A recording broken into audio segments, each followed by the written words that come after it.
Friends नमस्कार, good evening.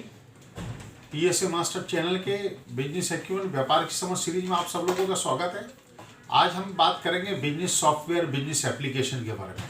आप देख रहे हैं वर्ल्ड डिजिटल आ रहा है, इवन वो कंट्रीज की पॉलिटिकल बाउंड्रीज खत्म हो रही हैं। आज अपने आप में डिजिटल नेशन क्रिएट हो रहे हैं और उनकी इतनी पावर हो रहा है कि आज की डेट में फेसबुक और ट्विटर इतनी ताकत रख रहे हैं कि वो कंट्री के इलेक्शंस को और गवर्नमेंट्स को वर्ड के चेंज कर रहे हैं, उन पर इफेक्ट डाल रहे हैं। तो हम बिजनेस वाले कैसे अछूते रह सकते हैं इससे? और बिजनेस के तो बहुत इंपॉर्टेंट है। आज अगर बिजनेस में टेक्नोलॉजी का इन्वॉल्वमेंट नहीं है तो आप बिजनेस में पीछे रह जाएंगे। You have to be techno savvy. आपको अपने बिजनेस को डिजिटल प्लेटफॉर्म पर लाना जरूरी पड़ेगा। ई कॉमर्स लोग एकदम सोचने लगते हैं, मैं इसको दूसरी बात कह रहा हूँ कि आपका आज ई ऑफिस, डिजिटल ऑफिस होना बहुत ज़रूरी है, डिजिटल शॉप होनी बहुत ज़रूरी है, डिजिटल फैक्ट्री होनी बहुत ज़रूरी है, डिजिटल वर्कशॉप होनी ज़रूरी है। आप अगर डिजिटल नहीं है तो आप पीछे रह जाएंगे। इसलिए बिजनेस सॉफ्टवेयर क्या है, इसके बारे में मैं आज बात करूँगा। बिजनेस सॉफ्टवेयर या इसको बिजनेस एप्लीकेशन कहते हैं। ये कोई सॉफ्टवेयर है, इसमें कंप्यूटर का एक सेटअप प्रोग्राम है जो कि बिजनेस यूजर द्वारा यूज़ किया जाता है to perform various business function. और ये बिजनेस एप्लीकेशन आपकी प्रोडक्टिविटी को बढ़ाते हैं, आपकी प्रोडक्टिविटी को मेज़र करते हैं, उसकी परफॉर्मेंस को एनालिसिस करते हैं और बिजनेस फंक्शन में एक्यूरेसी लाते हैं। ये इसकी महत्वपूर्ण काम है। आज की डेट में टैक्सी लेनी हो, कोई चीज़ लेनी है, आपको एकदम ई प्लेटफॉर्म पे जाना पड़ता है, तो इसका बड़ा महत्वपूर्ण है। ठीक है। और ये स्पेसिफिक बिजनेस नीड के लिए भी बनाई जाती है और जनरल बिजनेस नीड के लिए बनाते हैं। डिफरेंट बिजनेस एनवायरनमेंट, डिफरेंट तरह के बिजनेस सॉफ्टवेयर एंड एप्लीकेशन चले होते हैं। और जब तक इसकी नेचर और ऑपरेशंस आइडेंटिकल नहीं है तो डिफरेंट बिजनेस एनवायरनमेंट के लिए डिफरेंट टाइप की बिजनेस एप्लीकेशन आपको बनानी पड़ेगी। और हर बिजनेस की अपनी यूनिक रिक्वायरमेंट है। तो ऑफ द शेल्फ सॉफ्टवेयर काम नहीं कर पाएगा, आपको ऑन द शेल्फ, एक तरह से आपको ऑन द शेल्फ सॉफ्टवेयर की भी ज़रूरत पड़ेगी। ठीक है ना। जहाँ भी on the self solution necessary है आपके बिजनेस प्रॉब्लम के इश्यूज़ के लिए, तो इसमें मॉनिटरी, तो इसमें क्या खर्चा बहुत आता है कस्टमाइज करने में। तो एक्सेप्शन डू एग्जिस्ट, लेकिन खर्चे को कम करने के भी तरीके आज की डेट में आ गए हैं। रिसर्च हो रही है, बड़ी बड़ी नई चीज़ें इवॉल्व हो रही हैं, तो इससे जो है ऑफ द शेल्फ सॉल्यूशन और ऑन द सेल्फ सॉल्यूशन दोनों पर काम हो रहा है।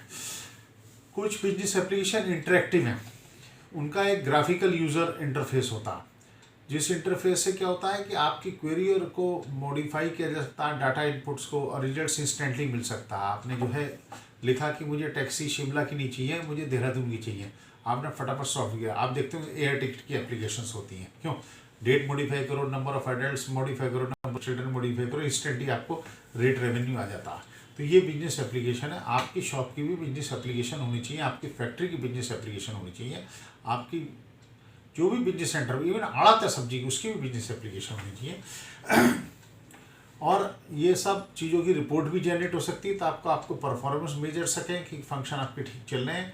और कुछ बिजनेस एप्लीकेशन बैच मोड में चलती हैं, कुछ कंटिन्यूस चलती हैं। ठीक है, रन बेस्ड चलती हैं, उसमें प्री डिटरमाइंड इवेंट टाइम के हिसाब से चलती हैं। और बिजनेस यूजर को जरूरी नहीं हमेशा मॉनिटर करना पड़े और उसको इनिशिएट करना पड़े, वो ऑटोमेटिक प्रोसेस में चलती है। कुछ बिल्ट इन हाउस होती हैं और कुछ यार वेंडर से मिल जाती हैं, जिसे off the shelf software product कहते हैं। These business application are installed on either desktop और big server. Prior to the introduction of COBOL, COBOL क्या थी? कॉमन बिजनेस ओरिएंटेड लैंग्वेज थी जो सबसे इंपॉर्टेंट थी।